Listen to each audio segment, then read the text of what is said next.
Joseph Favre est né le 22 février 1844 dans le hameau des Prasses au-dessus de V. De son enfance, Joseph Favre n'a laissé aucun écrit. Dès la fin de son adolescence, il descend à Sion pour effectuer un apprentissage de cuisinier.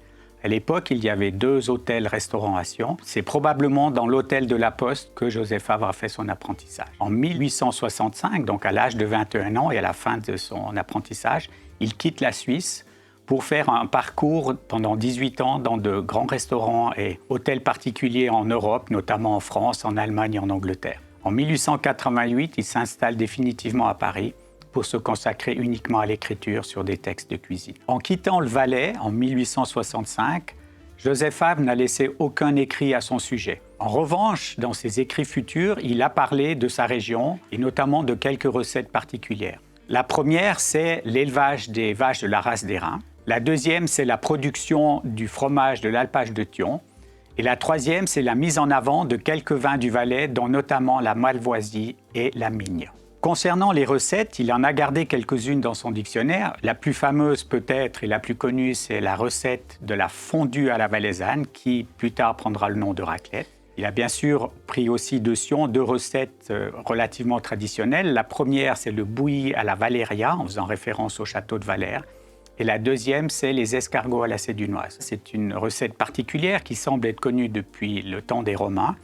Effectivement, ces escargots étaient reproduits au couvent des Capucins, qui avait une escargotière. Et puis, ils les accompagnaient d'un beurre avec des herbes qui ont toujours gardé leur secret. Aujourd'hui, il n'y a plus d'escargotière. Les Capucins fabriquent toujours ce fameux beurre aux herbes particulières dont il est impossible d'avoir le secret. Son œuvre la plus importante, considérée comme une œuvre inégalable dans l'histoire de la cuisine, voire une œuvre monumentale, c'est son dictionnaire de cuisine, qui a plus de 2000 pages, qui contient plus de 6000 recettes et qui décrit la plupart des ingrédients qu'il utilise pour préparer ses recettes.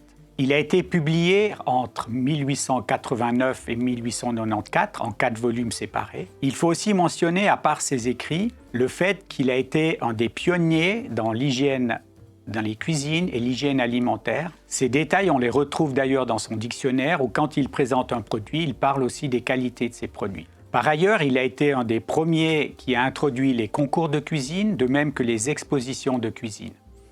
Ce qui reste aujourd'hui par rapport à Joseph Favre, c'est essentiellement la fondation de l'Académie culinaire de France en 1883, dont il a été un des membres fondateurs. Cette académie existe encore aujourd'hui et a une place importante dans toutes les sociétés de cuisiniers à travers le monde.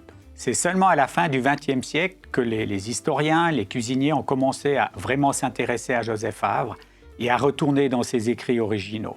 La fondation de l'Académie culinaire de France a permis qu'en 1983, on fête le 100e anniversaire de cette fondation, qui a été probablement un des premiers moments dans la reprise de vie de Joseph Favre. Puis en 2003, un deuxième événement a eu lieu à V pour le 100e anniversaire de sa mort. Ces 2 événements ont été marqués par la production d'une médaille spécifique en commémoration de l'événement.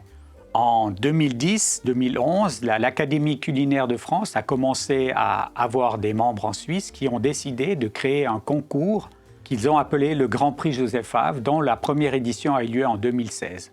Mais une énigme persiste quand même concernant Joseph Favre, c'est qu'une reproduction d'un portrait fait par Courbet a été publié en 1937 dans une biographie. Ce portrait aurait été fait en 1873, quand Courbet habitait la région du Lac Léman et que Joseph Favre était à Clarens.